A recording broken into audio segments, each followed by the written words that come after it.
할렐루야, 복음비전교회 주일 예배에 오신 여러분을 주님의 이름으로 축복하고 환영합니다. 이 시간 다 같이 자리에서 일어서 주시기 바랍니다. 먼저 예배를 위해서 기도 드리시겠습니다. 지존하신 아버지 하나님, 주님께서는 온 땅 위에 높으시며 모든 신들 위에 뛰어나신 분이십니다. 주님께서는 영원토록 변함이 없으시며 영원히 찬송받으시기에 합당하신 분이십니다. 이 시간 주님 앞에 엎드려 경배하는 주님의 자녀들을 기뻐하심으로 하늘의 신령한 복을 베풀어 주시옵소서. 이 시간 주님께 부르짖는 우리의 기도에 귀를 기울여 주시고 주의 진실과 의로 우리에게 응답하여 주시옵소서. 세상의 빛으로 오신 주님을 본받아 거룩한 행실을 통해 주님께 영광 돌리는 삶을 날마다 살아가게 하여 주옵소서. 자기를 비워 종의 형체를 가지시고 이 땅에 오신 주님을 본받아 겸손히 섬기는 삶을 살게 하옵소서. 죽기까지 순종하여 십자가를 지신 주님을 본받아 하나님의 뜻에 순종하는 삶을 살게 하옵소서. 지혜의 근원이신 주님, 주님의 그 말씀으로 우리를 경책하여 주셔서 세상의 헛된 풍조를 따라 살아가지 않고 하늘의 소망을 둔 거룩한 백성으로 살아가게 하옵소서. 이 시간 우리 가운데 성령을 충만히 부어 주시옵소서. 진리의 성령께서 우리의 마음을 다스려 주셔서 우리를 모든 진리 가운데로 인도하여 주시옵소서. 성령과 진리 안에서 주님을 예배합니다. 우리의 예배를 기뻐 받아 주시옵소서. 예수님의 이름으로 기도합니다. 아멘. 우리 이 시간 함께 주님을 찬양하기 원합니다. 우리 먼저 찬송가 320장 나의 죄를 정케 하사 함께 찬송하겠습니다.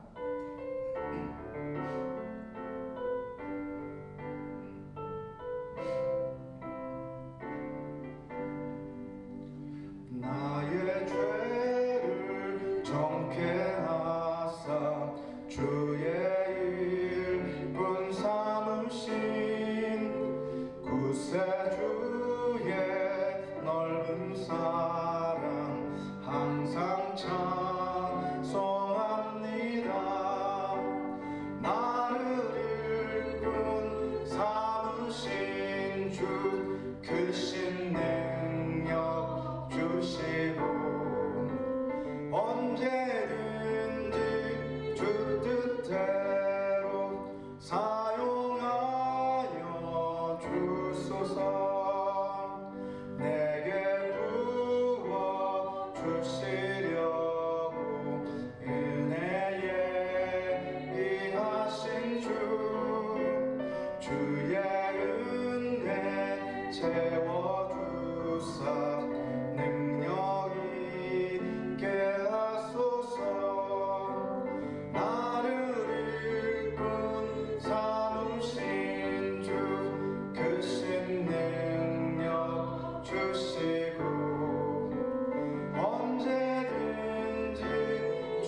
크신 능력 주시고 언제든지 주 뜻대로 사용하여 주소서. 나를 일꾼 삼으신 주 크신 능력 주시고 언제든지 주 뜻대로 사용하여 주소서. 아멘. 우리 계속해서 하나님의 음성을 함께 찬양하겠습니다.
크신 권능의 주라. 그의 크신 권능으로 우리들을 사랑하여 주시네. 새 노래로 부르자. 하나님께 올릴 찬송을 새 노래로 부르자.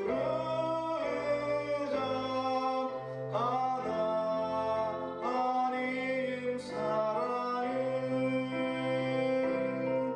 새 노래로 부르자. 랄랄라. 하나님께 올릴 찬송을 새 노래로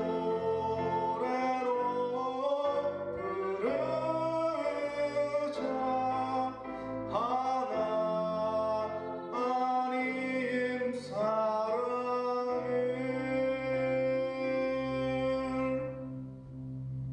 아멘. 우리 마지막으로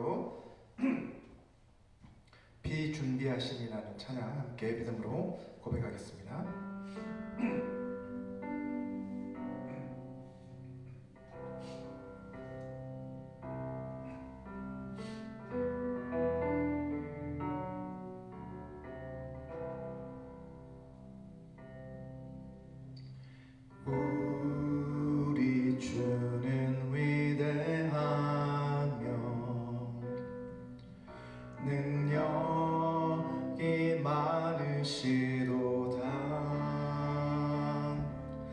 그의 지혜 무궁하며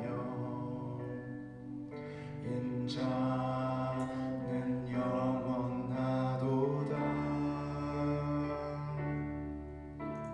상한 자들 고치시며 상처를 싸매시도다. 별들의 수를 세시며 이름을 붙이셨도다. 그가 구름으로 하늘을 덮으시며 땅을 위하여 비 준비하시니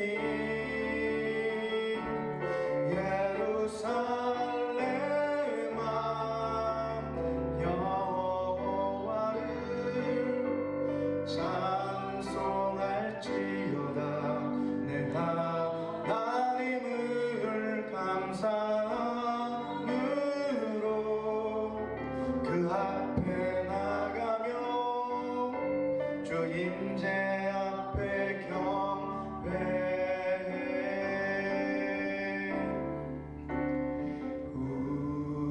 우리 주는 위대하며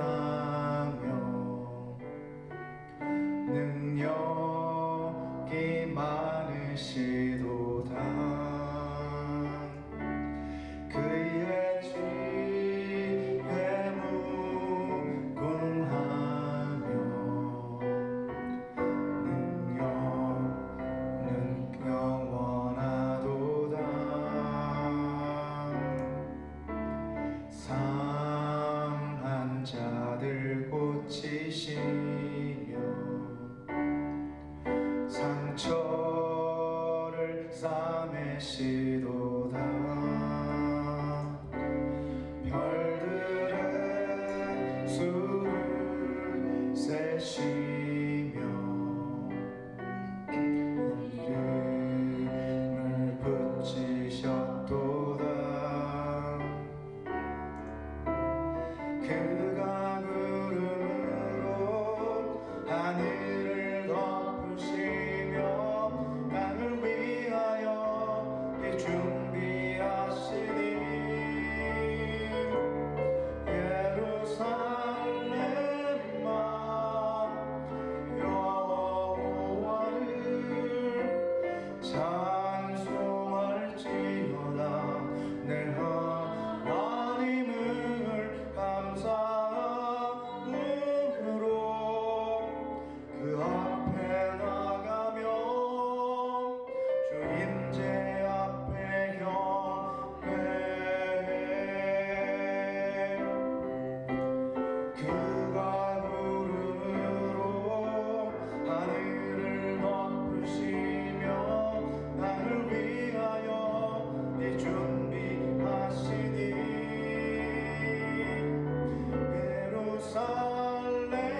예루살렘아 여호와를 찬송할지어다. 내 하나님을 감사함으로 그 앞에 나가며 주 임재 앞에 경배해. 주 임재 앞에 경배해.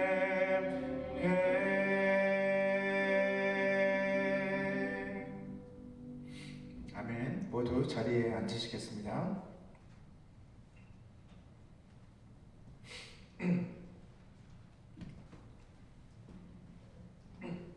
이 시간은 하나님께서 우리에게 주신 말씀 함께 봉독해 올려드리도록 하겠습니다.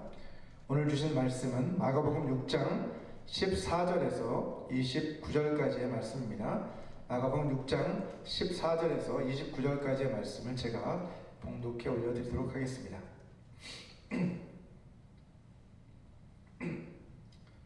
이에 예수의 이름이 드러난지라 헤롯 왕이 듣고 이르되 이는 침례 요한이 죽은 자 가운데서 살아났도다.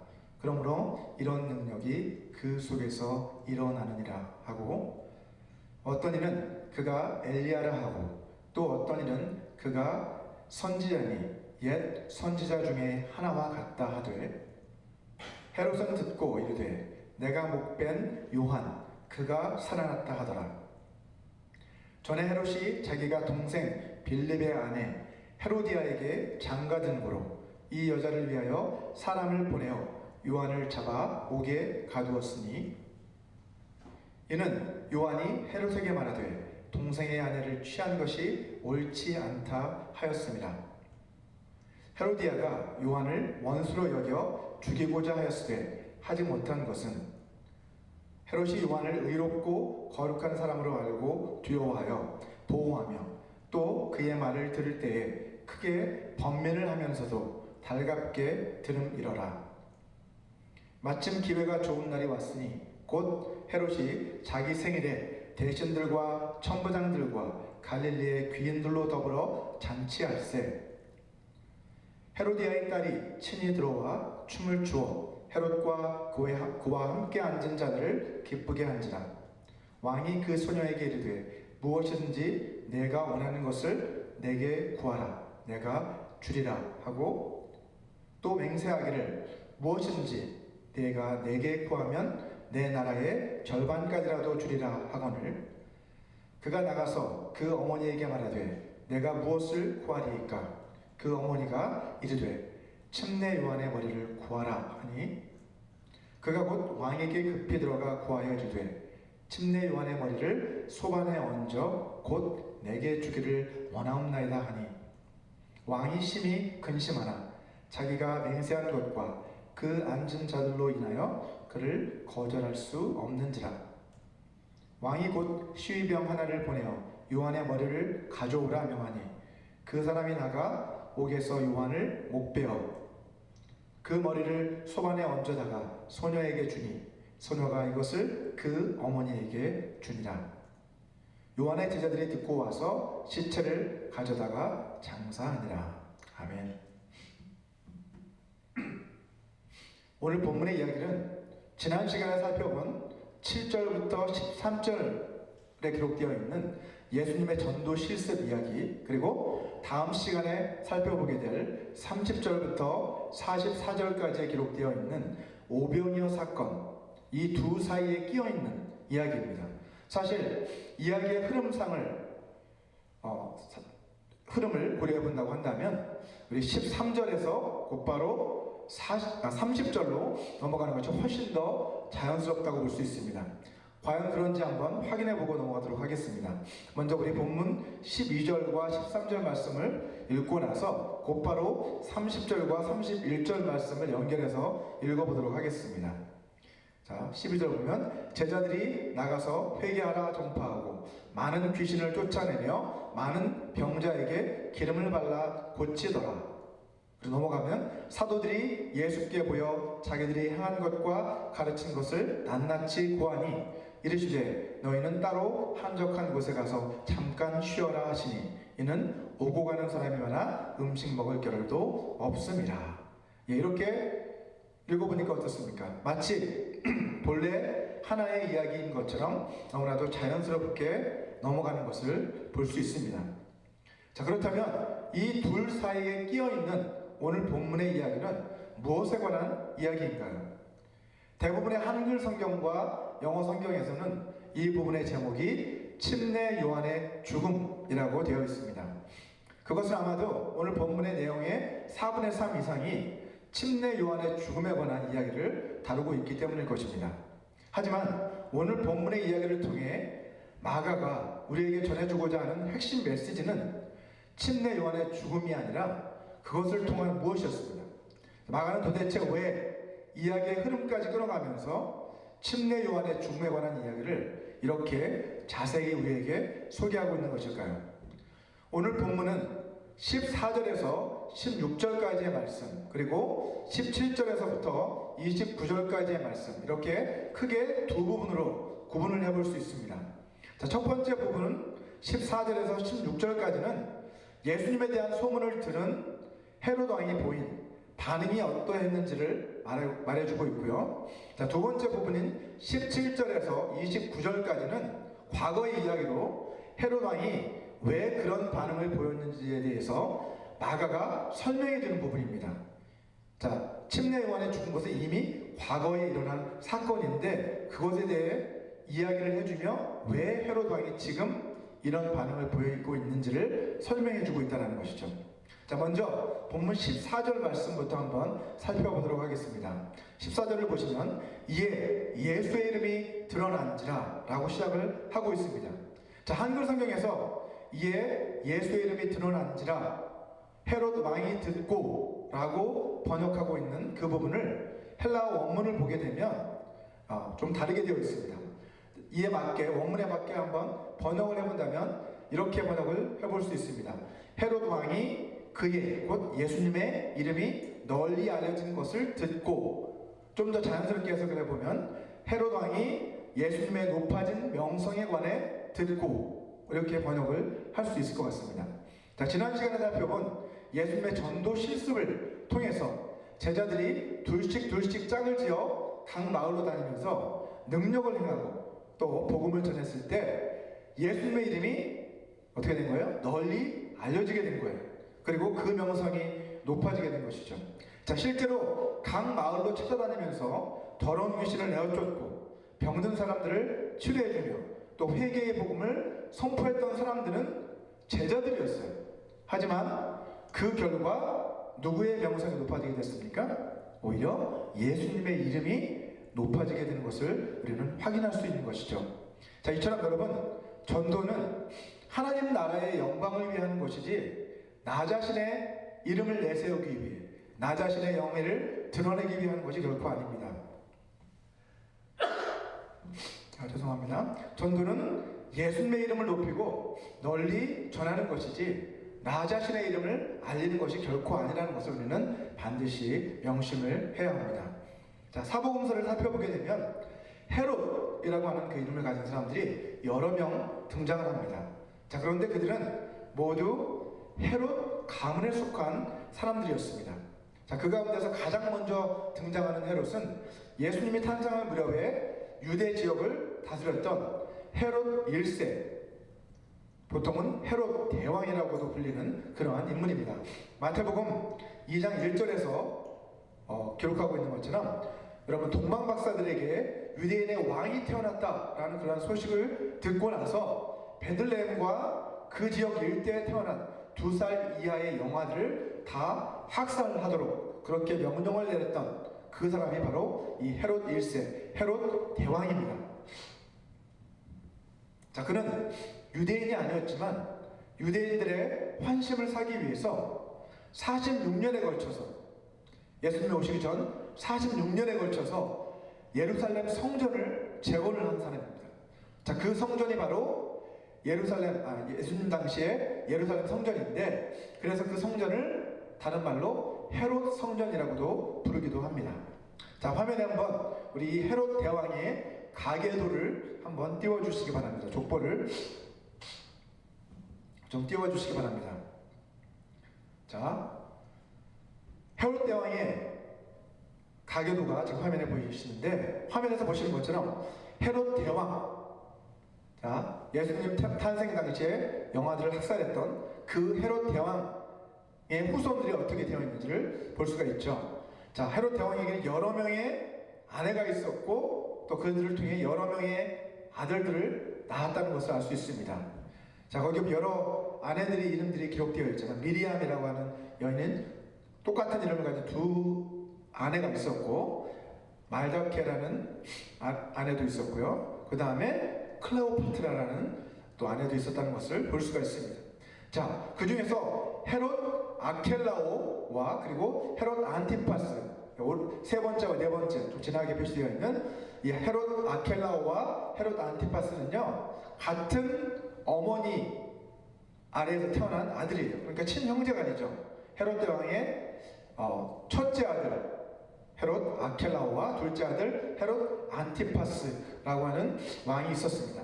자, 헤롯 대왕의 첫째 아들 이 헤롯 아켈라오는 아버지 헤롯 대왕을 이어서 유대의 왕으로서 예수님 당시 유대와 사마리아와 이두메 지역을 다스렸던 왕이 바로 이 헤롯 아켈라오입니다.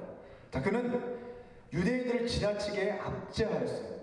억압했고 또 이 때문에 유대인들의 저항이 너무나도 거세졌습니다. 그래서 결국 그는 재임 9년 만에 유대인들의 반란을 두려워했었던 로마 황제 아우구스투스라고 하는 사람에 의해서 지금의 프랑스 지역인 고을 지방으로 추방을 당하게 됩니다. 그의 뒤를 이어서 이제 이 유대 지역을 다스리게 되었던 사람이 바로 우리가 잘 아는 본디오 빌라도라고 하는 총독이죠. 이 헤롯 아켈라오가 예수님 당시에 왕이었지만 그는 추방을 당하고 결국 본디오 빌라도가 그곳을 다스리게 되었다는 것을 알 수 있습니다. 자, 그리고 헤롯 대왕과 말다케라고 하는 그 여인 사이에서 태어난 둘째 아들 헤롯 안티파스라고 하는 사람이 있는데요. 이 헤롯 안티파스는 예수님 당시에 갈릴리 지역 그리고 베레아라고 하는 그 지역을 다스렸던 분봉왕이었습니다. 여러분, 누가복음에 보면 예수님은 그를 가리켜서 여우라는 표현을 사용해 그를 호칭하기도 하셨습니다. 저 여우라고 했던 그 대상이 바로 헤롯 안티파스입니다. 자, 근데 이 헤롯 안티파스는 아우구스투스의 뒤를 이어서 로마의 황제가 되었던 티베리우스라는 황제가 있는데요. 이 티베리우스에게 자신의 충성심을 보여주기 위해서 갈릴리 호수 서쪽에 디베리아라고 하는 도시를 건설을 했습니다. 디베리아라는 도시 한번 들어보셨죠? 자, 이 디베리아라는 도시를 건설했는데 그게 바로 티베리우스 황제의 이름을 본따서 지은 도시의 이름입니다. 자, 이렇게 함으로써 황제의 환심을 사려고 했던 것이죠. 그래서 갈릴리 호수를 다른 말로 디베리아 바다라고도 사람들은 부르게 된 것입니다. 자, 오늘 본문에 등장하는 헤롯 왕, 그 사람이 바로 헤롯 안티파스, 예수님이 여우라고 불렀고 또 이 디베라라는 도시를 건설했던 이 헤롯 안티파스입니다. 자, 그는 자신의 아내와 이혼을 하고 자신의 이복 형제였던 헤롯 빌립의 전처, 그리고 또 다른 이복된 동생이었던 헤롯 아리스토블루스의 딸이었던, 그러니까 전 제수씨였고 또 조카였던 헤로디아라고 하는 여인과 그는 재혼을 하게 됩니다. 그리고 이러한 그의 반인륜적 행동에 대해서 비판을 했었던 침례 요한은 그 때문에 결국 감옥에 갇히게 됩니다. 그리고 오늘 본문에서 우리가 본 것처럼 헤로디아의 관계에 의해서 결국은 참수형을 당하게 되고 말죠. 참고로 헤롯 대왕의 또 다른 아들 헤롯 아리스토블루스라고 하는 사람이 있잖아요. 자, 이 사람이 낳은 아들 헤롯 아그리파 1세는 역시 성경에 나오는 인물인데 사도행전 12장에 그가 등장을 합니다. 사도 요한의 형제였던 사도 야고보가 있잖아요. 요한의 형제 야고보, 그 야고보 사도를 처형했던, 시해했던 인물이 바로 이 헤롯 아그리파 1세입니다.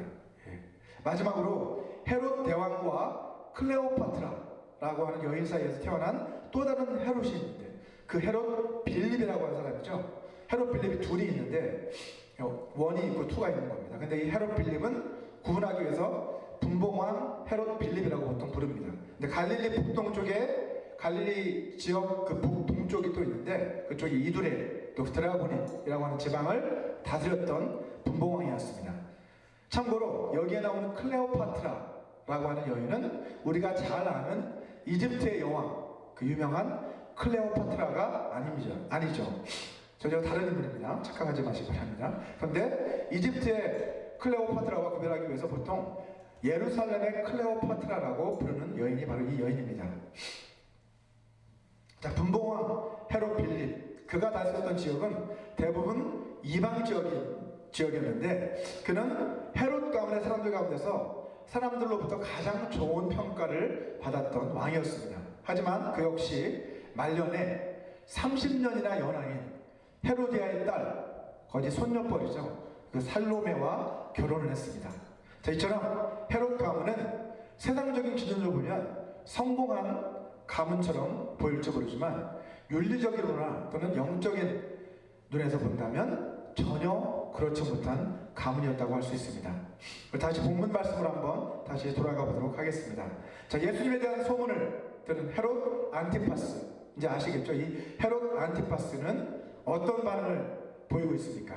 본문 14절을 보시면 그는 이런 반응을 보입니다. 침례 요한이 죽은 자 가운데서 살아났다. 그 때문에 이런 능력이 저 사람 속에서 일어나는 거다 라고 그렇게 그는 그러한 반응을 보입니다. 자, 침례 요한이 죽은 자 가운데서 살아났기 때문에 이런 능력이 저 사람 속에서 나타나는 것이다 라고 말하면서 그는 두려워하고 있는 것을 볼 수 있죠. 오늘 본문 15절에서는 예수님에 대한 사람들의 반응에 대해서 소개를 하고 있는데요. 자, 15절을 보시면 뭐라고 이야기합니까?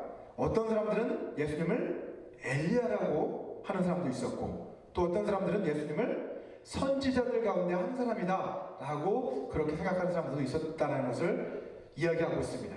하지만 여러분, 헤롯 왕, 곧 헤롯 안티파스의 생각은 전혀 달랐습니다. 본문 16절을 보시면 이렇게 말씀하고 있습니다. 헤롯은 듣고 이르되 내가 목벤 요한 그가 살아났다 라고 그렇게 이야기하고 있는 것을 볼 수 있습니다. 사람들은 예수님을 엘리야라고도 하고 선지자들 가운데 한 사람이다 라고 그렇게 얘기했지만 헤롯은 아니다, 저 사람은 내가 목벤 요한이 다시 살아난 것이다 라고 그렇게 이야기하는 것이죠. 자신이 참수형에 처했던 침례 요한이 다시 살아난 것이다 라고 두려워하는 것을 볼 수 있습니다. 아마도 그는 아무 죄도 없는 침례 요한의 목을 베라고 지시를 내렸던 그것 때문에 스스로 심한 자책감 또 심적인 불안감에 시달렸던 것 같습니다. 급기야는 자기 자신이 참수한 침례 요한이 다시 살아난 것일지도 모른다 라고 하는 그런 과대의 망상에 사로잡힌 것을 볼 수 있습니다. 자, 그는 침례 요한의 영혼이 다시 살아나서 예수님의 그 몸속에서 그런 능력을 행하고 있는 것이다 라고 그렇게 생각을 했던 것 같습니다. 이것은 성경이 말하고 있는 부활과는 전적으로 다른 것으로 이교도의 영향을 받은 그런 사상이라고 할 수 있습니다. 자, 오늘 본문 17절을 한번 보시면 헤롯 안티파스는 자기 동생 빌립의 아내였던 헤로디아와 눈이 맞아서 재혼을 하게 됐는데 그녀를 기쁘게 하기 위해서 이제 침례 요한을 감옥에 가두고 맙니다. 자, 이어서 18절과 19절을 보시면 이 헤롯 안티파스는 침례 요한을 옥에 가두도록 만든 장본인이 18절과 19절을 보시면 그러니까 침례 요한을 옥에 가두도록 만든 장본인이 바로 헤로디아였다는 것을 우리는 확인할 수가 있습니다. 자, 이는 요한이 헤롯에게 말하되 동생의 아들을 취한 것이 옳지 않다 하였으며 헤로디아가 요한을 원수로 여겨 죽이고자 하였다라고 기록을 하고 있습니다. 침례 요한이 헤롯과 헤로디아의 재혼에 대해서 그것은 옳지 않다라고 그렇게 이야기한 것 때문에 헤로디아는 어떻게 된 거예요? 아주 화가 치민 거죠. 그래서 결국 요한을 원수로 여겼다라고 성경은 말씀하고 있습니다. 요한을 원수로 여겼기 때문에 그를 어떻게 하려고 한 거예요?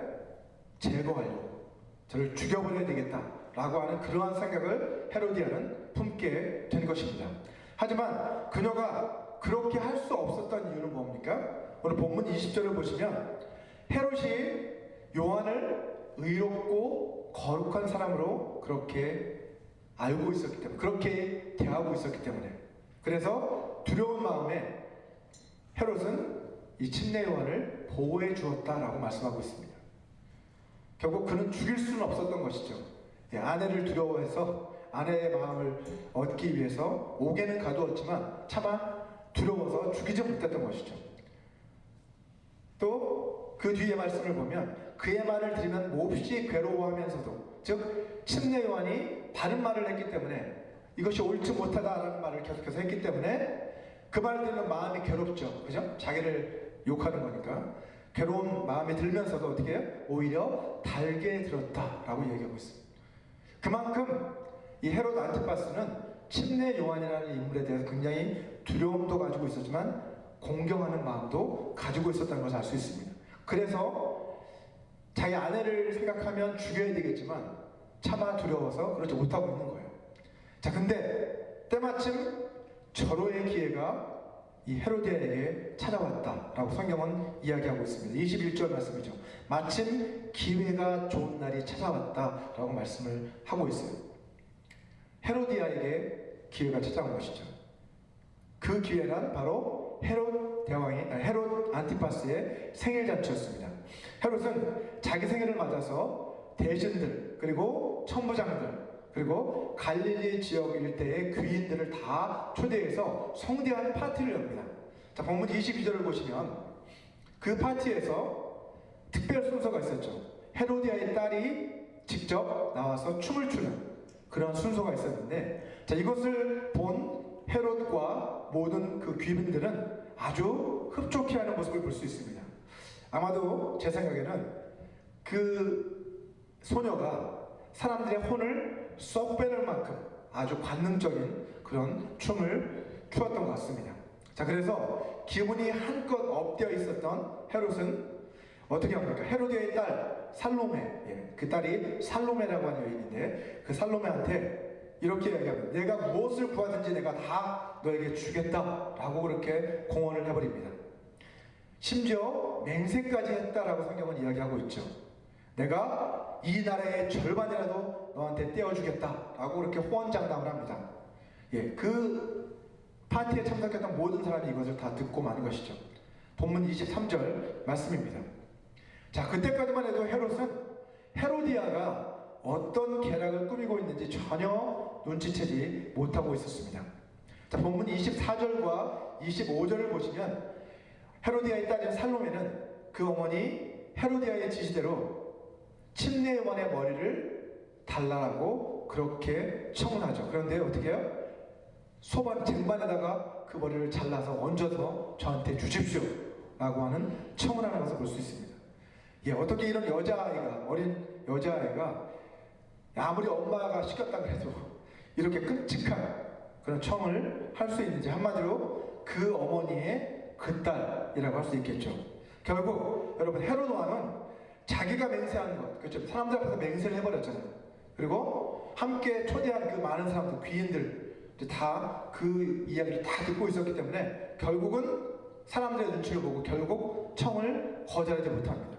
그리고 결국은 시병을 보내서 죄송합니다. 결국은 침례 요한의 목을 베어서 가져오도록 지시를 내리죠. 자, 오늘 본문의 이야기는 하나님 나라와 세상 나라 간에 서로 대립하고 있는 그 관계를 우리에게 잘 보여주고 있습니다. 침례 요한이 천국이 가까이 왔으니 회개하라 라고 하는 그 메시지를 선포하기 시작했을 때에 아마도 여러분, 세상 임금이었던 마귀, 그리고 그 마귀의 사자들은 이것을 다 알고 있었겠죠. 이것을 보고 이것은 자신들에 대한 선전포고다 라고 그렇게 생각을 했을 것입니다.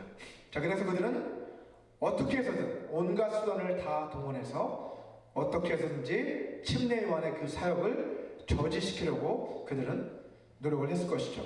자, 헤로디아에게 침례 요한에 대한 증오심을 갖게 만들어서 침례 요한을 죽게 만들려는 그러한 간교한 계략을 세우도록 뒤에서 북치갔던 존재가 저는 바로 마귀라고 생각합니다. 자, 뿐만 아니라 마귀는 아주 어렸던 살로메라고 하는 그 아이마저 그 악하고 끔찍한 계획에 동참하도록 만들었습니다. 아마도 마귀와 그 부하들은 자신들의 계략대로 침례 요한이 목배임을 당했을 때 자신들이 이 전쟁에서 승리했다라고 그렇게 쾌재를 불렀을지도 모르겠습니다. 자, 그런데 이게 어떻게 된 일입니까? 침례 요한만 죽고 나면 이제 금세 모든 게 다 끝날 것 같았는데, 그가 죽고 나자 오히려 하나님 나라의 복음은 예수님이라고 하는 그 사람과 그의 제자들을 통해서 더욱더 놀라운 속도로 퍼져나가기 시작을 했습니다. 이것을 지켜보면서 마귀와 그 사자들은 아마도 위협감을 느끼게 되었을 것입니다. 자, 이러한 그들의 두려움과 공포심은 오늘 본문에 나와 있는 헤롯 안티파스의 모습을 통해서 잘 투영이 되고 있습니다. 자, 그가 자기가 죽인 침례 요한이 살아났다라고 이렇게 두려워했던 그 이유는 바로 그 이면에 그를 조종하고 있던 마귀와 그 사자들 역시도 두려움을 느끼고 있었다는 것이죠. 예수님의 그 사역과 제자들의 그 전도를 통해서 많은 지역에 복음이 전파되는 것을 그들도 두려워하고 있었던 것을 알 수 있습니다. 자, 그렇다면 마가가 오늘 본문에서 문맥의 흐름까지 끌어가면서 침례 요한의 죽음에 관해서 이처럼 자세하게 소개를 하고 있는 이유는 무엇일까요? 첫째, 여러분, 침례 요한의 그 죽음이 예수님의 죽음을 미리 예표하는 그러한 죽음이기 때문입니다. 자, 헤로디아를 부추겨서 침례 요한을 죽게 만들었던 마귀는 나중에는 예수님의 12제자 가운데 한 사람인 가룟 유다라고 하는 사람의 마음에 예수님을 팔려는 생각을 집어넣습니다. 그렇죠? 자, 그래서 결국 예수님을 배신하게 만듭니다. 그로 인해 예수님은 십자가에 매달려 돌아가시게 되죠. 헤로디아를 통해서 침례 요한을 죽게 만들었던 것처럼 가룟 유다의 마음에 악한 생각을 집어넣어서 결국 예수님을 배반하고 예수님을 십자가에 못 박혀 죽게 만든 그런 것들의 모든 이면에 마귀가 있다는 것을 똑같이 보여주고 있습니다. 요한복음 13장 2절 말씀이죠. 자, 침례 요한의 죽음에 관한 그 이야기 속의 인물들을 우리가 살펴보게 되면 나중에 예수님의 죽음에 관련된 인물들과 상당히 관련되어 있다는 것을, 매치가 되는 것을 우리는 확인할 수 있습니다. 자, 오늘 본문에 등장하는 헤롯 안티파스, 헤롯 왕은 어떻습니까, 여러분? 그는 요한이 의롭고 거룩하다는 것을 알면서도 비겁하게 그를 죽음에 내몰았어요. 그죠? 자, 이처럼 빌라도 역시 예수님이 의로운 사람이다 라는 것을, 죄가 없다 라는 것을 알면서도 자기는 물로 손을 씻으면서 비겁하게 그것을 피했잖아요. 그죠? 이처럼 두 사건 사이에 긴밀한 연관관계를 우리는 확인을 할 수 있습니다. 자, 또 예수님을 배반한 가룟 유다와 예수님을 빌라도에게 내어준 가룟 유다에게 돈을 주고 이제 예수님을 넘겨받아서 빌라도에게 넘겨주었던 간사한 대제사장들, 그리고 장로들을 한번 생각해 보십시오. 이들과 헤로디아가 또 서로 연결된다고 볼 수 있습니다. 그렇게 예수님을 넘겨주는 역할들을 했던 존재들이 있었죠. 그리고 오늘 본문에서 헤로디아, 그 어머니의 꼭두각시 노릇을 했던 그 아이 살로메, 그 살로메와 누가 연결됩니까?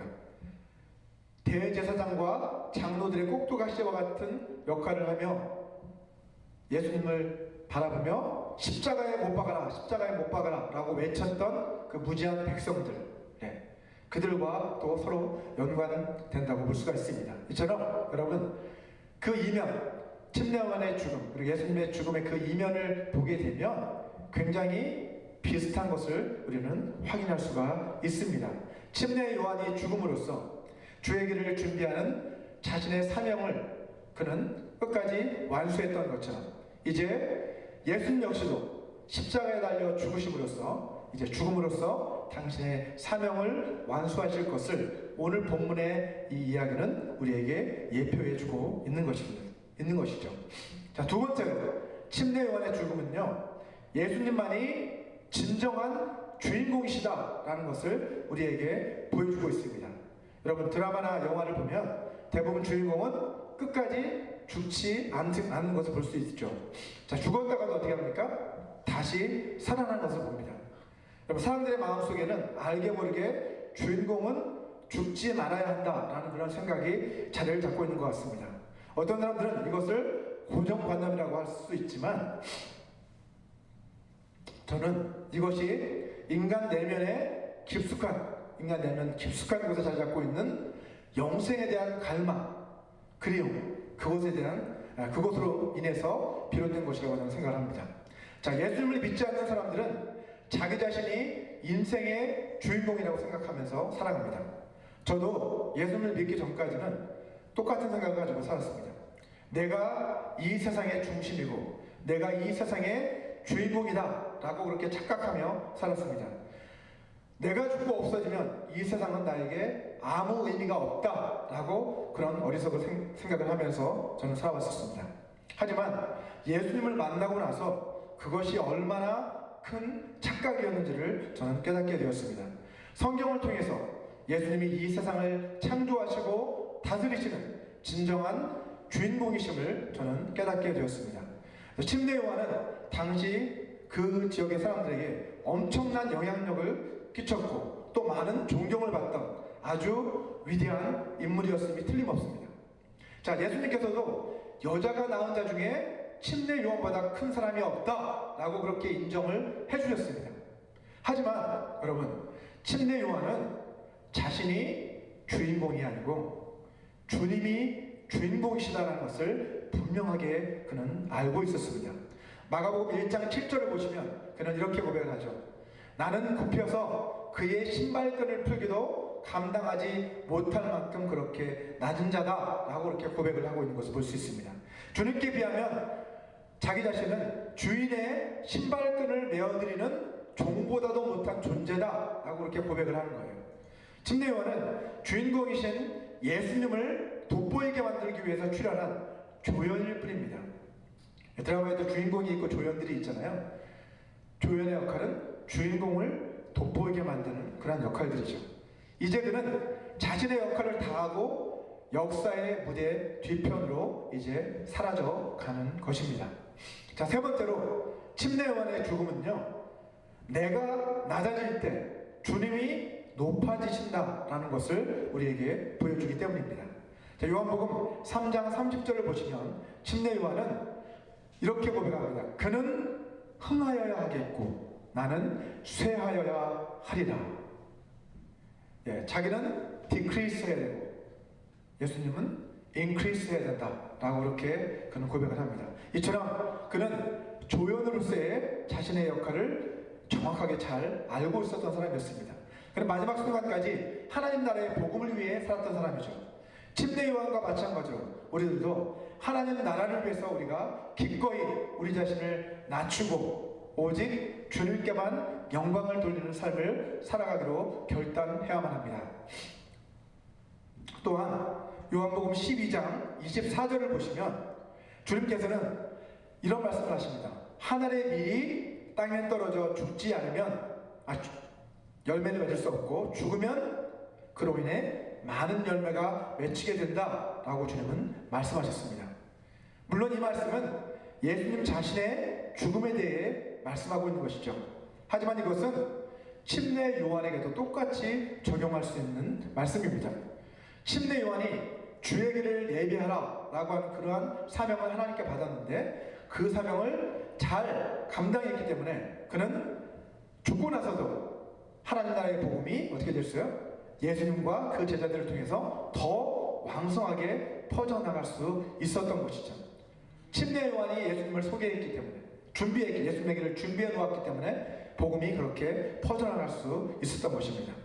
여러분, 침례 요한의 죽음은 인간적인 눈으로 보기에는 참으로 끔찍하고 비참한 그런 죽음이지만 하나님이 보시기에는 그의 죽음은 너무나도 영광스러운 의로운 그런 죽음이었습니다. 물론 예수 그리스도를 믿고 따른다고 해서 우리 모두가 다 침례 요한처럼 이렇게 비참하고 끔찍하게 순교를 해야 하는 것은 아닙니다. 하지만 침례 요한처럼 하나님 나라를 위해 목숨을 바치는 것은 그리스도인에게 있어서 가장 큰 영광이라는 것은 분명한 사실입니다. 자, 우리는 보통 어떻게 살 것인가, 어떻게 살아야 되나 라는 고민을 많이 합니다. 하지만 우리가 어떻게 죽을 것인가에 대한 고민은 거의 하지 않고 살아가는 경우가 많습니다. 하지만 오늘 본문을 통해 우리는 진정 거듭난 사람이라고 한다면 이 땅에서의 자신의 마지막 순간, 그 순간을 내가 어떻게 맞이할 것인지 그것에 대해서 진지하게 고민하고 준비해야 될 필요가 있다는 것을 깨닫게 됩니다. 사도 바울이 고린도전서 15장 31절에서 고백하고 있는 것처럼 우리 그리스도인들은 날마다 죽노라 라고 하는 그런 고백, 날마다 죽는 그런 훈련을 해야만 합니다. 왜냐하면 우리가 낮아질 때 어떻게 되는 거예요? 주님이 높아지시고, 우리가 죽을 때에 주님이 우리 안에서 사시기 때문입니다. 여러분 모두가 침례요한처럼 자신을 낮추고 주님을 높이는 삶, 그렇게 날마다 살아가게 되시기를 주님의 이름으로 축원합니다. 우리 이 시간 오늘 주신 이 말씀을 생각하시면서 잠시 눈을 감고 함께 기도하는 시간을 좀 갖기 원합니다. 우리 기도하실 때 날마다 내 안에 있는 옛사람을 죽이는 그런 훈련을 통해서 내 안에 그리스도께서, 주님께서 사시는 그런 삶을 살아갈 수 있게 해달라고, 또 그런 삶을 통해서 주님께 영광 돌리는 그런 삶을 살아갈 수 있게 도와달라고 우리 이 시간 다 같이 함께 기도하시겠습니다. 사랑하는 주님 감사합니다. 우리 침례요한의 그 죽음을 통해서 우리에게 많은 것들을 깨닫게 해주시니 감사합니다. 아버지, 그 침례요한의 죽음이 또 주님의 죽으심을 예비하고 또 그의 죽음을 통해서 하나님의 복음이 온 땅에 퍼져나갈 수 있는 기초가 되었던 것처럼 저희들도 하나님 아버지 하나님의 밀과 같이 하나님 나라의 복음을 위한 그 밑거름이 될 수 있도록 저희들을 사용해 주시옵소서. 아버지, 우리가 낮아져야 주님이 높아지시고 우리가 죽어야 하나님 주님이 우리 가운데서 사시는 것을 깨닫게 도와주시옵소서. 아버지, 우리의 육신의 전형들을 아버지 죽이지 않으면 아버지 하나님 나라에 살 수 없음을 고백합니다. 날마다 우리를 유혹해오고 쓰러뜨리고 마귀와 싸워 승리할 수 있도록 저희를 도와주시옵소서. 넘어지지 않게 도와주시옵소서. 아버지 하나님, 아버지 우리의 육신의 전형을 죽이고 아버지 주님께서 주시는 아버지 그 말씀의 뜻을 따라 우리가 살아갈 수 있도록 저희를 도와주시옵소서. 거룩하신 주님 감사합니다. 침례요한이 고백한 것처럼 우리는 쇠하고 주님은 흥하시기를 원합니다. 우리는 낮아지고 주님은 높아지시기를 바랍니다. 날마다 우리의 옛 자아가 허물어지고 주님을 우리 가운데서 세워나가는 그러한 삶을 살아갈 수 있도록 도와주시옵소서. 지난 한 주간도 우리를 지켜주시고 우리 삶의 모든 필요를 공급해 주신 주님의 그 은혜에 감사해서 이 시간 이 물질을 주님 앞에 드립니다. 기뻐 받아 주시옵소서. 주님 나라 영광을 위해 사용하여 주시옵소서. 예수님의 이름으로 기도합니다. 아멘.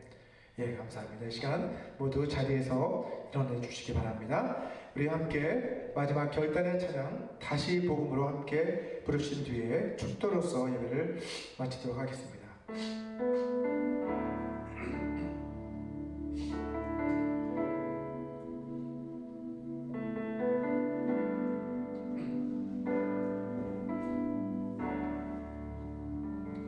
하나님 독생자 예수 그리스도 그분만이 오직 길과 진리 생명이라.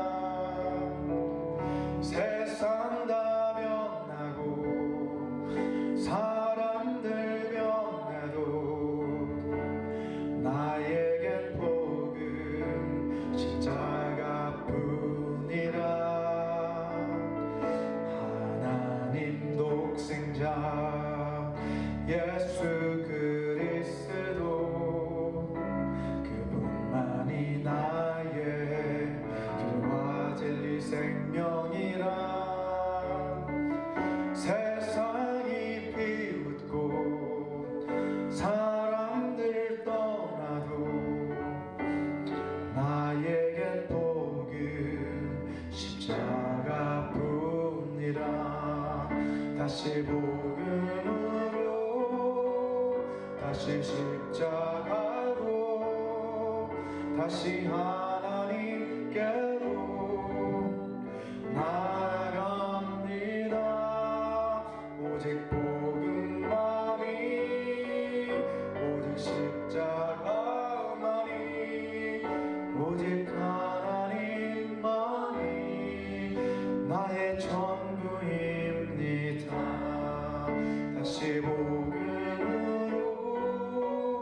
다시 십자가로 다시 하나님께로 나아갑니다. 오직 복음만이 오직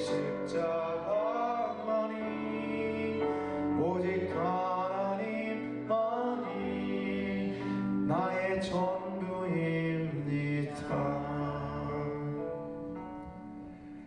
오직 하나님만이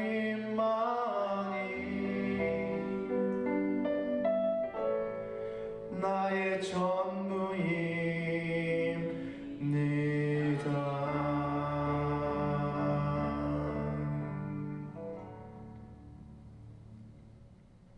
아멘. 우리 함께 기도하시겠습니다.